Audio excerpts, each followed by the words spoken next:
నేను ఈరోజు మాట్లాడబోయే టాపిక్ చాలా లిటరలీ ఇంట్రెస్టింగ్గా ఉంటుంది. అంటే ఆ సిటీ 1537లో ఫామ్ అయింది. ప్రస్తుతం సిలికాన్ వ్యాలీ ఆఫ్ ఇండియా అంటారు ఆ సిటీని. అంత ప్రాముఖ్యత కలిగి ఉన్న సిటీ అది. లిటరలీ లక్షల కోట్ల ఉద్యోగాలు, లక్షలు కాదు కోట్లాది మంది యొక్క జీవనోపాధి ఆ సిటీ యొక్క. అదే బెంగళూరు అలియాస్ బెంగళూరు. అర్థమవుతుందా మీకు? 2 ఇంటర్నేషనల్ ఎయిర్పోర్ట్స్ ప్రజెంట్, ఒకటి ఐటీ హబ్ సిలికాన్ వ్యాలీ అంటారు దాన్ని. అంత ప్రాముఖ్యత ఉన్న సిటీ గురించి ఈరోజు అయితే మనం మాట్లాడబోతున్నాం. మొత్తం మన ప్రపంచంలోని టాప్ సిటీస్లో అది కూడా ఒకటి అనమాట Bengaluru. Silicon valley of India అంటారు.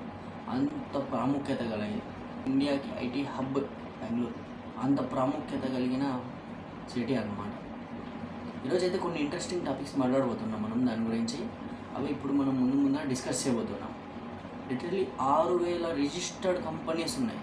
ఇది 5 years బ్యాక్ డేటా. ఇది ప్రెసెంట్ అయితే 10,000 అయిపోయి ఉంటాయి. 10,000 రిజిస్టర్డ్ కంపెనీస్. అర్థమవుతుందా? ఒక సైడ్ ఇన్ఫోసిస్, ఒక సైడు ఇంకో సైడ్ విప్రో. 2 పెద్ద ఊర్లు.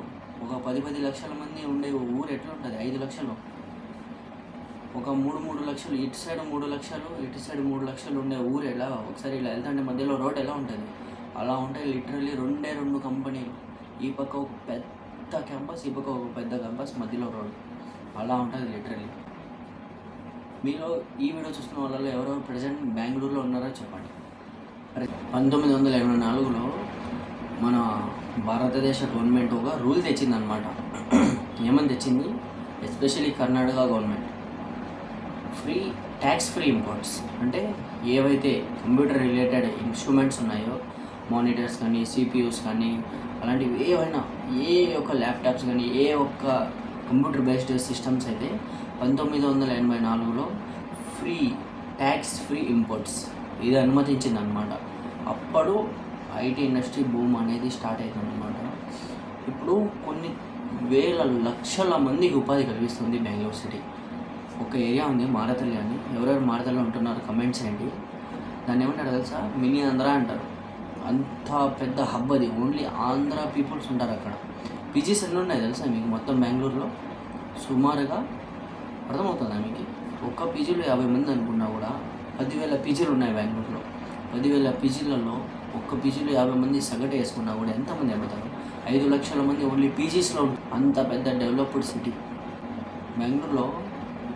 కొన్ని మందికి స్టార్టప్స్ పెడతారు కదా, ఆ స్టార్టప్స్ ఎక్కడి నుంచి పుడతాయి అనుకుంటున్నారు? ట్రాఫిక్లో ఇరుక్కొని ట్రాఫిక్లో స్టార్టప్స్ పుడతాయి జనాలలో. అలాంటి ఫేమస్ సిటీ అనమాట అది. ఎన్నో స్టార్టప్స్ స్టార్ట్ అవుతున్నాయి, వెళ్తుంటాయి. కాకపోతే స్టాండర్డ్ కంపెనీస్ అయితే చాలా బాగున్నాయి బెంగళూరులో.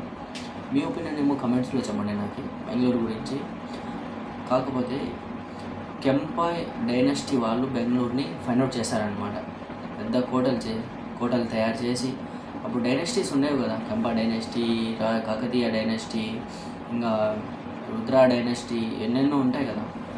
అట్లా కెంపా డైనస్టీ వాళ్ళు కనిపెట్టారనమాట బెంగళూరుని. ప్రజెంట్ బెంగళూరు అయితే కర్ణాటక క్యాపిటల్ సిటీ. తర్వాత వరల్డ్ క్లాస్ ఇన్ఫ్రాస్ట్రక్చర్ కనిపిస్తుంది అనమాట మీకు బెంగళూరులో. ఒకసారి మీరు టవర్స్ చూస్తే వరల్డ్ క్లాస్ ఇన్ఫ్రాస్ట్రక్చర్. అర్థమవుతుందా? World class infrastructure. ఒక్కసారి మీరు 5 kilometers ట్రావెల్ చేయాలంటే మినిమం 1 hour. ఎంత? మినిమం 1 hour పడుతుంది. అంత క్రేజియస్ట్ సిటీ అనమాట. ఒక ఫర్ ఎగ్జాంపుల్ ఇది ఇన్నర్ రింగ్ రోడ్ అనుకోండి. Inner ring road 100 feet road. అర్థమవుతుందా? ఒక 100 meters తర్వాత మీకు అవుటర్ రింగ్ రోడ్ కనిపిస్తుంది సిటీ. అలాంటి ఫేమస్ సిటీ ఇది. Inner ring road, outer ring road రెండు ఒక 100 అడుగుల దూరంలోనే. అలాంటి ఫేమస్ సిటీ అనమాట ఇది. కాకపోతే హైదరాబాద్ అంతా ప్లానింగ్ అయితే సిటీ కట్టలేదు. ట్రాఫిక్ అయితే జాస్తి ఉంటుంది భయ అసలుకి. ఒకసారి మీరు ఎప్పుడైనా బెంగళూరు విజిట్ చేసింటే కమెంట్ చేయండి. మరిన్ని ఇంట్రెస్టింగ్ ఫ్యాక్ట్స్ బెంగళూరు గురించి తెలుసుకోవడానికి నెక్స్ట్ వీడియోలో do like, share and subscribe. Bye.